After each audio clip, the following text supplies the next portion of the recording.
We do want to go into our news of the week, and that, as always, is brought to you by Eagle Mortgage. You can find them online at eaglemortgagecompany.com, or you can find them in person at 114th and Davenport. But let's say you are sick of living in your parents' basement.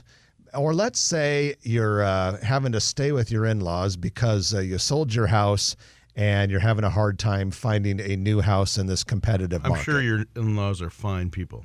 Right. Everyone. And I'm sure they act like they want you there.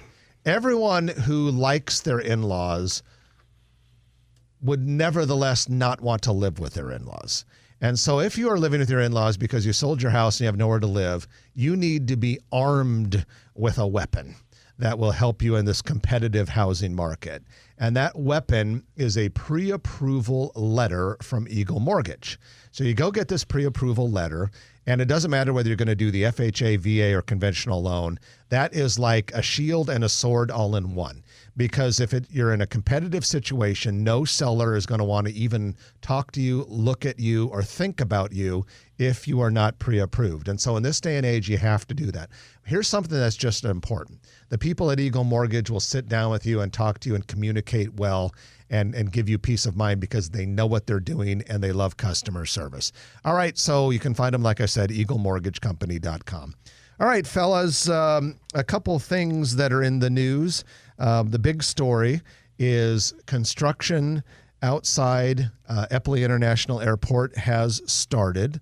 Plans call for a new elongated roadway, driveway, or entrance into the terminal, which will help with better flow and efficiency.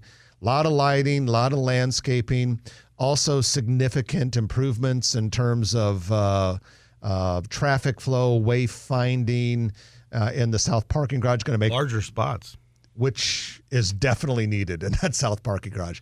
But guys, what's exciting to me about this project is that you could say it literally paves the way for the thing we're really excited about down the road, which is the potential terminal expansion. So, Brad, I know you've been following that Eppley expansion or the potential Eppley expansion for some time. What were your thoughts when you saw this $20.3 million project announcement? Well, like you said, it's paving the way for the next project, and I think everyone's waiting for the next project to kind of fill in that space between the two terminals and have one nice long concourse. Yeah, it will be great. And now the south parking garage will remain open during this period of time, but fellas, it's not going to really affect me. They're going to have a quick ramp to the third floor too. Yeah, which is interesting. That I'm very curious to see how that ends up working and looking like. But as I told you, this is not going to affect me because a couple years ago when they opened up the north garage, I became a north garage parker. Even if you're flying. Yep. I'm 100% north garage parker. The south terminal? Yeah, because in fact, I said this once before on the show, and I was afraid I might regret it because I don't want to give too many people the same idea. But there are so many spots in that north garage, and it's so much easier to find a spot there. I just let's see what happens it. after the pandemic because flights are filling up. Yeah, that's true. It's a good point, but we shall see. Anyway, encouraging stuff there. All right, speaking of construction, Chamber came out with a report. It was actually the April Economic Indicators Report. And yeah, I know it's June, but it takes a while to kind of get these economic statistics because they have to be, well, first of all, it takes some time and doing to gather them, and then you have to assemble them or whatever. So these are April statistics, which just came out. And are you ready for this? Commercial construction.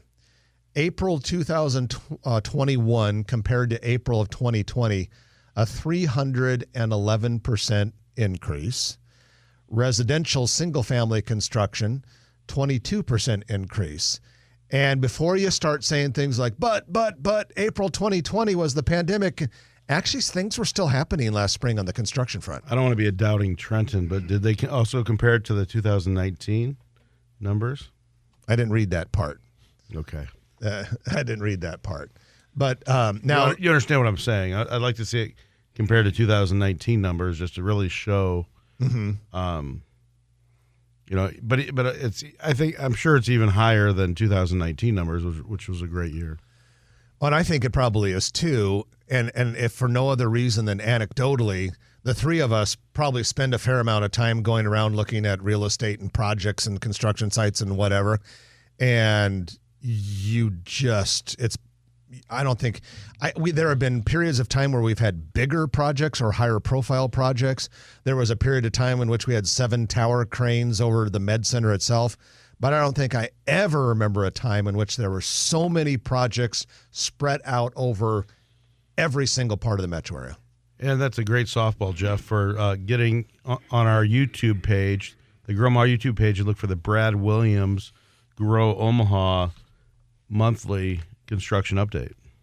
Yeah, I've been all over town, and there's stuff going on everywhere. And, I think you're talking about last year, the only thing that really slowed down or stopped was the applied underwriters, but everything else just kept going like there was no pandemic. And construction last year was crazy, and this year just has accelerated even.